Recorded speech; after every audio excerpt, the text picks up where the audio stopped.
Hello everyone, welcome to mindset education. आज हम लोग यहाँ पर बात कर रहे हैं the rise of nationalism Europe के पार्ट 2 को लेकर, जिसमें हम लोग एमसीक्यूज को डिस्कस करने वाले हैं जो बोर्ड एग्जामिनेशन के लिए बहुत ज्यादा इंपॉर्टेंट होने वाले हैं। तो स्टार्ट करते हैं बच्चा पार्टी, आ जाओ। तो देखो पहला क्वेश्चन आपके सामने, God saves our noble king is the national anthem of which country. आपको बताना है आपके यूके के मर्जर के बाद, आपका जब यूके आपकी यूनाइटेड हुआ, यहां पर आयरलैंड स्कॉटलैंड को मर्ज किया गया, तो उसके बाद उस पूरे मर्जर वाले एरिया का जो यूनाइटेड एरिया है उसका नेशनल एंथम क्या होने वाला है। ऑप्शन आपके सामने है Germany, Italy, Britain and France. Right answer आप लोग कमेंट सेक्शन में टाइप कर सकते हैं। तो राइट आंसर क्या होना चाहिए? राइट आंसर होगा आपका ब्रिटेन। ओके, आयरलैंड और स्कॉटलैंड के मर्जर के बाद जो एक पर्टिकुलर ज्योग्राफिकल एरिया बनता है यूके, उसको उसका जो नेशनल एंथम है वो क्या है? God saves our noble king. Question number 2, the Slavs belong to a geographical region. यहां पर स्लव्स एक पर्टिकुलर हम बात करें कुछ लोगों का ग्रुप है जो किसी ज्योग्राफिकल एरिया से बिलोंग करता है। मतलब ये इस तरह के जो लोग हैं कहां पर रहते हैं, स्लेव नहीं है, स्लव्स है, जो एक तरह का लैंग्वेज यूज करते हैं, एक तरह का जो डायलेक्ट यूज करते हैं। तो उस सारे ग्रुप को हम लोग जो है इस नाम से जानते हैं। तो ये कौन से कंट्री से या कौन से रीजन से बिलोंग करता है? ऑप्शन देखो, Russia, Balkan, Hungary and Germany. तो राइट आंसर क्या होने वाला है आपका? राइट आंसर होगा आपका बी, बल्कान। ओके, ये ज्योग्राफिकल एरिया है, कुछ कंट्रीज का ग्रुप है ये। आगे देखते हैं, the Balkans which was a serious source of nationalist tension in Europe after 1871 was a region comprising of. यहां पर ये पूछ रहा है कि जो बल्कान जो एरिया है ना, वो आपके 1871 के बाद में यूरोप के अंदर बहुत बड़ा टेंशन का सोर्स बना, है ना, नेशनली टेंशन बनी। तो ये जो रीजन है वो किन से मिलकर बनता है? Was a region comprising of. तो हमें बात करनी, देखो यहाँ पर ऑप्शन देखो बच्चा, पहला ऑप्शन देखो यहाँ पर, Serbia, Bulgaria, Greece, Croatia and Romania. B option, Serbia, Austria, Bulgaria, Slovakia and Poland. C option, Romania, Germany, Poland and Bulgaria. Last option जो है D, Romania, Prussia, Greece, Croatia and Serbia. तो right answer आपको पता होना चाहिए। अगर आपको country की ग्रुप पता है तो आप इसका राइट आंसर दे पाओगे। हर एक ग्रुप के अंदर कुछ कुछ गलत चीजें डाल रखी है। तो ऑस्ट्रिया की बात करें, यहाँ पर जर्मनी को ऐड किया हुआ है, यहाँ प्रूशिया ऐड किया हुआ है। तो यहाँ पर जो राइट आंसर है वो आपके सामने है A, Serbia, Bulgaria, Greece, Croatia and Romania. ये इसका राइट आंसर होगा बच्चा। कंट्री के नेम याद होने चाहिए। काफी अच्छा क्वेश्चन है, कंफ्यूज जो है वो हमें कर देता है ये। क्लियर? आगे चलता है क्वेश्चन नंबर 4 की तरफ। In Ireland a revolt by Catholic Irish man in the year of 1798 was lead by. आपको पता होना चाहिए, जब यूके के अंदर, यहां पर हम लोग ब्रिटेन की बात कर रहे हैं, तो ब्रिटेन के जब आयरलैंड का फोर्सिबली मर्जर किया गया, तो वहां पर कुछ लोगों ने रिवोल्यूशन किया था। कैथोलिक आयरिश मैन था वो। तो यहां पर हम बात कर रहे हैं, वो पर्सन का नाम बताना है आपको, किसने लीड किया उस मूवमेंट को। तो देखो option, McGregor, Allston, Milton Booth and the Potemkin. तो यहां पर राइट आंसर क्या होना चाहिए? आयरलैंड के मर्जर के टाइम पर वहां पर जिस पर्सन ने रिवोल्यूशन स्टार्ट किया उसका अपोज करने के लिए, तो उस मूवमेंट को, उस रिवोल्ट को लीड करने वाले पर्सन कौन थे? तो राइट आंसर होगा आपका वॉलस्टोन। ओके, बी आंसर होगा इसका। आगे चलते हैं हम लोग क्वेश्चन नंबर 5 की तरफ। How was the process of German unification completed and who was the proclaim as the ruler. यहां पर जर्मन यूनिफिकेशन होने के बाद में किसको वहां का राजा डिक्लेयर किया गया? तो ऑप्शन देखो आप, यहां पर स्टेटमेंट दिए हुए हैं। After 7 wars Kaiser William first became the ruler. 7 नहीं आता है, यहां पर 3 वॉर्स थे। तो पहला तो गलत हो गया, Ottoman Bismarck became the ruler after defeating France. Ottoman Bismarck ruler नहीं बनेगा बेटा, यहां पर वो तो चांसलर था। Clear? C option, the German defeated only Habsburg empire and made the Kaiser William first the ruler. नहीं, हैब्सबर्ग एम्पायर के अलावा बहुत सारे रीजन को इन्होंने डिफीट किया था। तो लास्ट ऑप्शन बचा हमारे पास, आफ्टर 3 वॉर्स सही बोल रहा है। Fort over 7 years with Austria. 7 years तक फाइट चली थी, 3 वॉर्स हुए थे। तो ऑस्ट्रिया, डेनमार्क एंड फ्रांस को डिफीट करके कैसर विलियम फर्स्ट को जो यूनिफाइड जर्मनी उसका किंग डिक्लेयर किया। तो राइट आंसर क्या होगा आपका? D option. चलो आगे चलते हैं हम लोग क्वेश्चन नंबर 6 की तरफ। Who was the German king 1871? वही चीज, कैसर विलियम फर्स्ट को बनाया था। राइट, अभी आप इससे पहले वाले क्वेश्चन में देख चुके हो चीज। तो राइट आंसर क्या होने वाला है? William first. Kaiser William first ये वही है, आपको ध्यान रखना है। कैसर भी अगर इसके आगे ऐड हो तो आपको ध्यान रखें ये चीज। कैसर विलियम फर्स्ट, यही इसका आंसर है जर्मनी का।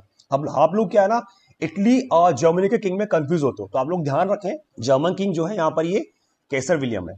क्लियर? आगे चलते हैं क्वेश्चन नंबर 7 की तरफ। Which European country was had been part of Ottoman Empire since the 15th century? ये स्टेटमेंट जो है एक कंट्री से बिलोंग करता है कि 15th सेंचुरी से ओटोमन एम्पायर का कंट्रोल था पर्टिकुलर किसी कंट्री को लेकर। तो वो कंट्री कौन सा है जिसके ऊपर 15th सेंचुरी से ओटोमन एम्पायर रूल कर रहा है? ऑप्शन देखो, Britain, Finland, Germany and Greece. तो राइट आंसर क्या होना चाहिए आपकी? राइट आंसर होगा आपका D, Greece. Question number 8, union jack is the national flag of. यहां पर वापस से किसी कंट्री का नेशनल जो है फ्लैग के बारे में बात किया, यूनियन जैक आप जानते हो इसके बारे में, कौन से कंट्री का जो है नेशनल फ्लैग है, तो ऑप्शन देखते हैं हम लोग, America, Britain, France and Russia. तो राइट आंसर क्या होने वाला है आपका, ब्रिटेन। क्लियर, तो राइट आंसर आपका होगा यहाँ पर ब्रिटेन। यूनियन जैक जो है यहाँ पर ब्रिटेन का नेशनल फ्लैग है। Clear. Question number 9, arrange the developments related the two European history in A chronological sequence. आपको यहां पर जो है इन ईयर्स को अरेंज करना है कि सबसे पहला कौन सा हुआ था और बाद में कौन सा हुआ था, सबसे पुराना ईयर्स कौन सा है। यहां पर अगर हम बात करें, आपको इस चीज को सॉल्व करने के लिए पहले इनके ईयर्स पता होने चाहिए। अगर हम बात करें नेपोलियन ने कब आपके इटली पे इन्वेड किया था, तो यहां पर आएगा आपका 1797। क्लियर, फर्स्ट के अंदर। यूनिफिकेशन ऑफ इटली की अगर बात करें तो यहां पर जो है 1860, ये चीज यहां पर आएगी। उसके बाद यूनिफिकेशन ऑफ जर्मनी की अगर हम बात करें तो यहां पर 1871 आएगा। ओके, वियना सेटलमेंट को पता है नेपोलियन को डिफीट करने के बाद, तो ये 1850 है। तो आपका आप देखो, आपको जो इनमें से ईयर्स को अरेंज करना है। तो सबसे पहले जो चीज होने वाली है, तो पहले क्या आना चाहिए बच्चा, यहां पर पहला आपके जो सबसे पुराना जो हुआ था उसके अंदर क्या चीज ऐड होगी। यहां पर आप देखो, यहां पर पहले के अंदर बात करें, सबसे पुराना जो पॉइंट है वो कौन सा आ रहा है, 1797। ये चीज पहले आ रही है, तो आपके ऑप्शन में देखो पहला पॉइंट आ गया ये चीज। फोर्थ पे आपकी फिर ये चीज आ रही है। ओके, उसके बाद फिर आपके यहां पर सेकंड वाला पॉइंट 1860, उसके बाद फिर लास्ट में 1871। तो हमें सबसे पुराने से लेकर जो है इसको क्रोनोलॉजिकल ऑर्डर के अंदर, जो सीक्वेंस के अंदर अरेंज करना है। क्लियर हुआ आपको। तो ये इस तरह से यहां पर आंसर होगा आपका बी पॉइंट। आपको याद रखना पड़ा, इस तरह सीक्वेंस वाले क्वेश्चंस बहुत रेयर होते हैं, पर अगर आते हैं तो हम लोग कंफ्यूज हो जाते हैं। तो आप लोग ध्यान रखें, जो इंपॉर्टेंट ईयर्स बुक में दे रखे हैं उनको भी लर्न करें प्रॉपर। आपको ये चीज मैंने यहाँ पर मेंशन कर दी है, विद ईयर्स मेंशन किया, तो एक बार आप देख लें इस क्वेश्चंस को। आगे चलते हैं क्वेश्चन नंबर 10 की तरफ। What do the saints, angels and the Christ symbolise in the utopian vision. यहाँ पर फ्रेडरिक सोरी की पेंटिंग से क्वेश्चन दिया हुआ है कि उस पेंटिंग में जब जो सेंट्स हैं, बहुत सारे संत महात्मा है, एंजल्स हैं, है ना, और यहाँ पर जो जीसस क्राइस्ट है वो ऊपर दिखा रखे हैं उस इमेज के अंदर। तो यूटोपियन विजन में ये चीज किस चीज को सिंबलाइज करती है, किस चीज को रिप्रेजेंट करती है। तो ऑप्शन देखो आप, पहला ऑप्शन है resentment against the nations, B the dream of world wide democracy, C equality among people and D fraternity among nation. तो राइट आंसर थोड़ा कंफ्यूजिंग है, पर इसका जो है बुक में ही आंसर दे रखा है। तो आपके अकॉर्डिंग राइट आंसर क्या होना चाहिए, इसका राइट आंसर होगा बच्चा D option, fraternity among Nations इसका राइट आंसर होगा। फ्रेटर्निटी का मतलब होता है लोगों के अंदर, जो कंट्री है उनके अंदर क्या होना चाहिए, ब्रदरहुड होना चाहिए, भाईचारा होना चाहिए। आई बात समझ में। क्वेश्चन नंबर 11 देखते हैं। कस्टम यूनियन और एक जॉल्वरिन was a formed by initiative of. यहां पर ही बात कर रहा है, जो कस्टम यूनियन था इसका नाम जॉल्वरिन था, इसको हम कहते हैं। ये कस्टम यूनियन था, मतलब आपको एक कंट्री से, एक कंट्री के अंदर जब दूसरी स्टेट में आप जाते हो तो वहां पर आपको टैक्स देने पड़ते थे, पर जो भी इसका पार्ट बनेगा, जो इसको ज्वाइन करेगा, उसको टैक्सेस पे नहीं करने थे, कस्टम ड्यूटीज पे नहीं करनी थी। तो इसको किसने स्टार्ट किया, इनिशिएटिव पूछ रहा है किसने स्टार्ट किया इसको। Hamburg, Germany, Nuremberg and the Prussia. उसका स्टार्टिंग करने वाला जो कंट्री था उसका नाम है आपका प्रूशिया। ओके, तो 11 का आंसर होने वाला है प्रूशिया। जॉल्वरिन को किसने स्टार्ट किया, प्रूशिया ने। ओके, क्वेश्चन नंबर 12 देखते हैं हम लोग। What type of conservative regime was setup in 1815 in Europe. जो कंजर्वेटिव रिजीम जो सेटअप हुआ ना 1815 में नेपोलियन को डिफीट करने के बाद, उसका नेचर बताना है कि वो किस टाइप का था बच्चा। तो देखो यहाँ पर autocratic, democratic, aristocratic and dictatorial. यहाँ पर ये चीज यहाँ पर लिखा हुआ है, तो आपको इन वर्ड्स के जो है मीनिंग पता होना चाहिए। ऑटोक्रेटिक मतलब यहाँ पर अनकंट्रोलेबल, जो अपना खुद का कंट्रोल होता है पूरे एरिया के ऊपर, उसको किसी से परमिशन लेने की जरूरत नहीं पड़ती। डेमोक्रेसी मतलब पब्लिक यहाँ पर चूज कर रही है अपने रूलर को। एरिस्टोक्रेटिक मतलब रिच टू मिडिल क्लास थे उनको लेकर बात कर रहा है। डिक्टेटोरियल का मतलब है एक तरह सिंगल पर्सन है, वो किसी डायनेस्टी से बिलोंग नहीं करता, किसी जनरेशन वाइज जो किंग होते हैं उनसे बिलोंग नहीं करता, वो अपने आप सडनली उस चीज को ऑपरेट कर रहा है। तो इसका राइट आंसर होने वाला है आपके ए। बुक में लाइन दी हुई है सेम टू सेम ये चीज थी। और जो आपके 1815 के बाद जो कंजर्वेटिव रिजीम सेटअप हुआ था यूरोप के अंदर, वो ऑटोक्रेटिक था स्ट्रक्चर में। Okay, nature wise. तो 12 का आंसर होगा आपके सामने A. What was the nationality of the artist Frederic Sorrieu. आपको फ्रेडरिक सोरी की नेशनलिटी बतानी, कौन से कंट्री से बिलोंग करते थे। क्वेश्चन इजी है। Who visualised in his painting a society made up of a democratic and social republic. तो यहां पर आपको फ्रेडरिक सोरी की कंट्री का नाम बताना है। ऑप्शन देखो आप, German, Swiss, French and American. बहुत इजी क्वेश्चन है। आंसर क्या होगा बच्चा, फ्रेंच। फ्रेंच कंट्री से बिलोंग करते थे, फ्रेंच आर्टिस्ट थे ये। Question number 14, how many colours did the new French flag have. यहां पर आपको पूछा है कि जो फ्रेंच फ्लैग है उस फ्लैग के अंदर कितने कलर थे आपको। तो कलर यहां पर आपको बताना है। तो हम लोग ऑप्शंस देखते हैं बच्चा। ऑप्शन देखो आपके सामने, तो आपके सामने यहां पर जो कलर दे रखे हैं ऑप्शन में, the 2 colours, try colours, 4 colours और सिंगल कलर। तो इसका जो राइट आंसर होगा, मतलब फ्रांस के फ्लैग में 3 कलर यूज किए जाते हैं, तो अब ऐसी बात का राइट आंसर क्या होने वाला है, ट्राई कलर इसका राइट आंसर होगा। पर वो 3 कलर में कुछ पता होना चाहिए कि वो 3 कलर कौन से हैं। तो बता दूं मैं, यहां पर जो 3 कलर है वो है आपका ब्लू कलर है यहाँ पर, उसके बाद व्हाइट कलर है, एंड रेड कलर। ये तीन कलर आपके फ्रांस के फ्लैग में आपको दिखेंगे वहां पर। तो इसका राइट आंसर होगा आपका ट्राई कलर। कलर्स भी आपको याद होने चाहिए क्योंकि बुक में इमेजेस दी हुई हैं आपकी, तो ये चीजें आ सकती है। अगर पेपर का लेवल जो है हाई आता है तो ये चीजें आपको कंफ्यूज कर सकती है। ओके, आगे चलते हैं हम लोग यहाँ पर क्वेश्चन 15 की तरफ। Who amongst the following Italian leaders who was neither A revolutionary nor a Democrats. NCERT की लाइन है, ये लाइन कौन से पर्सन के लिए यूज हुई है? ऐसा इटालियन फ्रीडम फाइटर, ऐसा लीडर, सॉरी फ्रीडम फाइटर नहीं कहेंगे, लीडर बोलेंगे हम, जो ना तो रिवोल्यूशनरी था ना ही वो डेमोक्रेट्स मतलब डेमोक्रेसी को भी सपोर्ट नहीं करता था और ना ही किसी आपके रिवोल्यूशनरी ग्रुप से बिलोंग करता था। तो ये लाइन जो है किसके लिए यूज आई? ऑप्शन देखो, Mazzini, Cavour, Garibaldi and Victor Emmanuel second. तो आंसर जो है क्या होना चाहिए, एक बता दो आपको मैं बात। यहां पर केवूर का पूरा नाम है काउंट कैमिलो दे केवूर। ओके, आपके बुक में लिखा हुआ है इसका नाम काउंट कैमिलो दे केवूर। ओके, ये ध्यान रखना है आपको, इसका पूरा नाम ये है पर केवूर के नाम से आपको फेमस है। तो इसका राइट आंसर होगा आपके बी। तो यहां पर जो है इस पर्सन का जो हम बोलते हैं, ना तो ये रिवोल्यूशनरी था और ना ही डेमोक्रेट्स था, तो केवूर के लिए ये वर्ड जो है, ये सेंटेंस यूज हुआ है। क्लियर? आगे चलता है क्वेश्चन नंबर 16 की तरफ। In which victory the three wars over 7 years with Austria, Denmark and the France ended. यहां पर हम लोग ऐसे कंट्री की बात कर रहे हैं जिसकी जो जीत जाता है, जिसको जो है विक्ट्री गेन होती है, और वो भी 3 वॉर्स 7 years तक चलने के बाद। ओके, तो यहां पर ऑप्शन देखते हैं हम लोग किस कंट्री के लिए यूज हुआ है line. Danish victory, German victory, Prussian victory and the French victory. तो राइट आंसर क्या होने वाला है बच्चा आपका? राइट आंसर होगा आपका प्रूशियन विक्ट्री। प्रूशिया के लिए वर्ड, ये जो सेंटेंस है वो यूज हुआ है, उसका राइट आंसर होगा C, Prussian victory. Clear? Question number 17, what does absolutist means. यहां पर एब्सोल्यूटिस्ट वर्ड है, इसका मीनिंग पूछा है आपसे कि ये वर्ड का मीनिंग क्या होना चाहिए। ओके, चैप्टर में स्टार्टिंग में फ्रंट पेज पे दिया हुआ बेटा एनसीईआरटी की बुक में। ओके, ऑप्शन देखो, फिलॉसफी है, थ्योरी है, ए मोनार्कियल गवर्नमेंट है, या फिर ए पेंटिंग है। तो ये क्या होता है? एब्सोल्यूटिस्ट का जो यूज किया गया है वो यूज किया गया है, आपके राइट आंसर क्या होगा? सी, मोनार्कियल गवर्नमेंट के लिए ये वर्ड यूज किया जाता है। ओके, ध्यान रखना है आपका, एब्सोल्यूटिस्ट एज इट इज है जैसे मोनार्की गवर्नमेंट होती है, तो मोनार्की गवर्नमेंट भी आप बोल सकते हो इसको, जिसका राइट आंसर सी है इसका, monarchial government. Napoleon Bonaparte was defeated at Waterloo in. अब यहां पर पूछा है कि नेपोलियन बोनापार्ट को वाटरलू के जो वॉर थे वहां पर डिफीट कर दिया गया, तो आपको ईयर बताना है कि कौन से ईयर के अंदर ये चीज हुई थी। तो 1518, 1815, 1915 एंड 1819। तो आपको पता है कि 18 राइट आंसर क्या होना चाहिए? 1815 इसका राइट आंसर होगा। यहां पर 4 बड़े कंट्रीज आपके जो है इसको मिलकर डिफीट कर देते हैं, Austria, Prussia, Britain and Russia मिलकर डिफीट करते हैं इसको बैटल ऑफ वाटरलू के अंदर। आगे चलते हैं क्वेश्चन नंबर 90 की तरफ। What was signified by the ideas of La Patrie and the La Citoyenne in the French Revolution? जहां पर ये बात कर रहा है कि फ्रेंच रिवोल्यूशन में जो 2 सेंटेंस यूज किए गए, 2 आइडियाज हैं, ला पैट्री, ला सिटियोन, इनका मीनिंग क्या है, किस चीज को सिग्निफाई कर रहे हैं? यहां पर ला पैट्री और ले सिटियोन जो है ये वर्ड रिप्रेजेंट कर रहे हैं the community and the childrens को। B option nation and the citizens को। C option motherland and the childrens and D option the fatherland the citizens. Right answer क्या होना चाहिए? काफी अच्छा क्वेश्चन है बेटा, इसी तरह के क्वेश्चंस आते हैं आपके। तो देखो राइट आंसर क्या होना चाहिए, ला पैट्री आपको पता होना चाहिए द फादरलैंड को रिप्रेजेंट करता है, जो है राइट आंसर क्या होगा? फादरलैंड कहां पर दे रखा है? आपके डी ऑप्शन के अंदर। तो आपकी राइट आंसर आपका होगा डी वाला, ला पैट्री एंड ला सिटियोन। ओके, डी आज का राइट आंसर है। Question 20, which of the following was result of the act of union 1707। ये जो कॉन्ट्रैक्ट था, ये डील था, इस डील के थ्रू कौन से कंट्री का मर्जर हो गया था आपके? तो हम ऑप्शंस देखते हैं। United Kingdom of America, possible नहीं है। B, United Kingdom of Ireland, में भी हो सकता है United Kingdom of Netherland, and D option United Kingdom of Great Britain. तो यहां पर राइट आंसर मतलब एक्ट ऑफ यूनियन के थ्रू कौन से कंट्री का मर्जर किया गया यूके के अंदर? ठीक है, तो राइट आंसर क्या होगा बच्चा? आयरलैंड। आपकी बुक में 2 जो कंट्री के मर्जर हैं वो दे रखे हैं, एक तो आयरलैंड है और दूसरा स्कॉटलैंड है। तो यहाँ पे जो राइट आंसर है वो होगा आपका B option. Question number 21, which area was the most serious source of nationalist tension in Europe after 1871। पहला क्वेश्चन समझो आप, यहाँ पर वही चीज सेम चीज है कि 1871 के अंदर यूरोप में जो बहुत बड़ा एक टेंशन का सोर्स बनता है, ऐसा कौन सा एरिया था?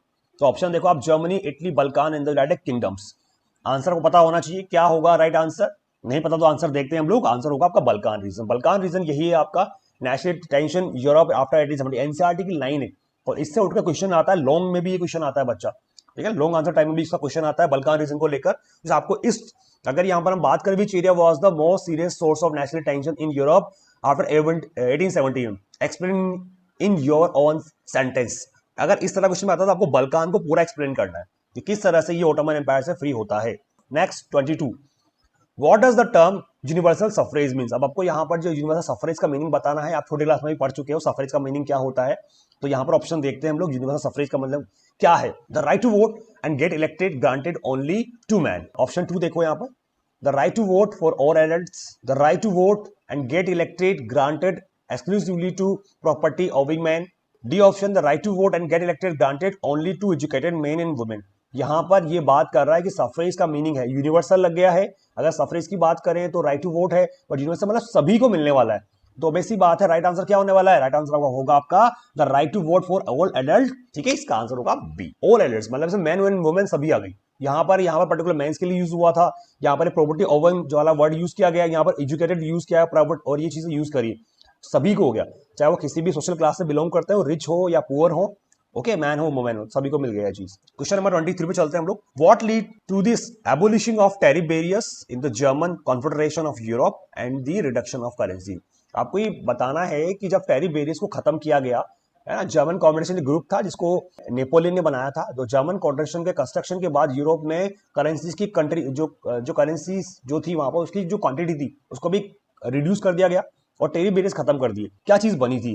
तो formation of custom unions, formation of traditional institutions, abolition of federalism and formation of trade unions. तो राइट आंसर पता होना चाहिए आपको कि जर्मन कॉन्फेडरेशन एक तरह का क्या था, वही इसका राइट आंसर होगा। तो राइट आंसर आपका ए, एक तरह का कस्टम यूनियन। आपको हमने पढ़ा था जॉल्वेरिन के बारे में, तो ये सेम ऐसा ही है। जो भी इस पार्ट को ज्वाइन करता है, जो भी कंट्रीज के अंदर आएंगे, उनको आपस में गुड्स के सर्विसेज को यूज करने पर, एक्सचेंज करने पर कस्टम ड्यूटीज नहीं देनी पड़ती थी। चलते हैं आगे क्वेश्चन नंबर 24 की तरफ। The tactful diplomatic alliance between the Sardinia, Piedmont and the France was engineered by. NCERT की लाइन है, सेम टू सेम, ज्यादा कंफ्यूज नहीं होना है। एक टैक्टफुल डिप्लोमेटिक मतलब एक बहुत दिमाग वाला एक डिप्लोमेटिक अलायंस, एक डील किया गया सार्डिनिया, पिडमोंट और फ्रांस के बीच में, जिसको किसने बनाया था? Was engineered by. कौन था इसके पीछे इस चीज को डील करने वाला? तो ऑप्शन देखो, Mazzini, Cavour, Garibaldi and Victor Emmanuel. और राइट आंसर क्या होना चाहिए? आपको एनसीईआरटी पढ़नी चाहिए एक बार, आपको सारे आंसर्स इजीली मिल जाएंगे बेटा। तो राइट आंसर होगा आपका बी, केवूर। काउंट कैमिल केवूर जो पूरा नाम है इसका, केवूर ने ही ये चीज किया था, जो ना तो रिवोल्यूशनरी था और ना ही डेमोक्रेट्स था। तो राइट आंसर इसका है B. Question number 25, who joined the young Italy movement in 1833 and participated in republican uprising in Piedmont 1834। आपको ध्यान रखना है जिसने यंग इटली को ज्वाइन किया था। आप लोग कई बार कंफ्यूज होता है, अब यंग इटली बनाने वाले को इसका आंसर समझ लेते हो। यहाँ पर यंग इटली ज्वाइन किया उस पर्सन ने 1833 में, और इससे इंस्पायर होकर उसने पिडमोंट में रिवोल्ट किया। तो ऑप्शन देखो यहाँ पर, Bismarck, गस्सीवी मजीनी, गस्सीवी गरीबाल्डी and Victor Emmanuel II। तो राइट आंसर क्या होना चाहिए? जो यहाँ पर यंग इटली को ज्वाइन करता है, तो राइट आंसर होगा आपका जो रेड शर्ट का लीडर भी था, जिसने उसको फॉर्म किया था। तो राइट आंसर क्या होगा बेटा? गस्सीवी गैरिबाल्डी, इसका राइट आंसर है। नेक्स्ट हम बात करते हैं क्वेश्चन नंबर 26 की। The meaning of the German word Volksgeist was. यहां पर आपसे वर्कजीस का मीनिंग पूछा है। आपको पता होगा जोहान गोटफ्रेड हर्डर ने ये वर्ड यूज किया है। दो वर्ड यूज किए थे, दस वोक एंड वर्कजीस। तो आपसे यहां पर वर्कजीस का मीनिंग पूछ रहा है। ऑप्शन देखो, split of the nation, split of the religion, split of the language and split of the science. तो यहां पर जो है वर्क जिसका मीनिंग होगा स्प्लिट ऑफ द नेशन, इसका राइट आंसर है बच्चा। ओके, चलते हैं क्वेश्चन नंबर 27 की तरफ। Crown of oak leaves is related to. काफी इंपॉर्टेंट क्वेश्चन है, सीबीएसई एग्जाम में काफी बार आया है क्वेश्चन बच्चा।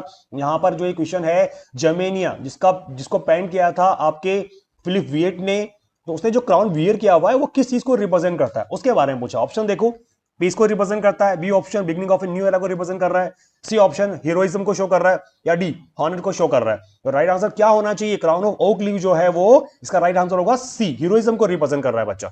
ओके, चलते हैं क्वेश्चन नेक्स्ट की तरफ। Question number 28, German confederation consisting of 39 states was formed bye. German confederation के बारे में बात करें, जो भी हमने पढ़ा, हमने एक तरह कस्टम यूनियन था ये। तो जर्मन कॉन्फेडरेशन जो है 39 स्टेट से मिलकर बना था। इसको किसने बनाया था? ऑप्शन देखते हैं, Hitler, Bismarck, Napoleon and the Metternich. तो इसका राइट आंसर होने वाला है German confederation of 39 states was formed by C option, Napoleon ने इसको बनाया था। ओके, नेपोलियन के रिफॉर्म्स में आता है ये। क्वेश्चन नंबर 29 देखते हैं हम लोग, the best expression of nationalism. तो यहां पर जो नेशनलिज्म को पहली बार और सबसे बेस्ट एक्सप्रेशन कौन से रिवोल्यूशन से शो होता है उसका आपको बताना है।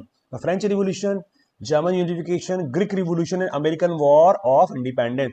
तो कौन सा ऐसा सीन हुआ आपके, हुआ ऐसा इंसिडेंट हुआ जिसकी वजह से आप नेशनलिज्म को से रिलेट कर पाते हो? तो राइट आंसर ऑब्वियसली बात है क्या जिस चैप्टर से बिलोंग करता है आपका। तो यहाँ पर राइट आंसर होगा बच्चा आपके फ्रेंच रिवोल्यूशन। नेशनलिज्म का पहली बार यूज यहीं पर हुआ। क्लियर? बाकी सब चीजें उनसे इंस्पिरेशन लेकर हुई थी। आगे चलते हैं क्वेश्चन नंबर 30 की तरफ। Which of the following injured suffrage rights during the Jacobian rule in France. यहाँ पर ये सफरेज राइट्स को लेकर बात कर रहे हैं और कौन सा टाइम की बात कर रहे हैं? जैकोबिन रूल के टाइम पर। तो किस तरह के लोगों के पास में जो सफरेज था वो था यहाँ पर। तो ऑप्शन देखते हैं, ऑल एडल्ट्स को मिला हुआ था राइट जैकोबिन टाइम पर, ऑल एडल्ट वुमेन को मिला हुआ था, या फिर ऑल एडल्ट मैन को था, या फिर जिनके पास में प्रॉपर्टी थी उनको मिला हुआ था। तो राइट आंसर क्या होगा आपको ध्यान रखना है, जितने भी यहाँ पर जैकोबी क्लब के अंदर जो भी ऑल एडल्ट मेल्स हैं, चाहे वो पुअर हो रिच हो, उन सभी को राइट टू वोट मिल जाएगा, सफरेज मिल जाएगा। ओनली मेन को था यहाँ पर। तो राइट आंसर क्या होगा बच्चा? सी इसका राइट आंसर आपके सामने है। क्लियर हुआ? तो ये आपके 30 एमसीक्यूज थे chapter the rise of nationalism Europe से, काफी इंपॉर्टेंट है एग्जामिनेशन के लिए। तो इसके बाद हम लोग मिलते हैं एक नई वीडियो में, एक नए लेक्चर के साथ में। तो तब तक के लिए टाटा बाय बाय।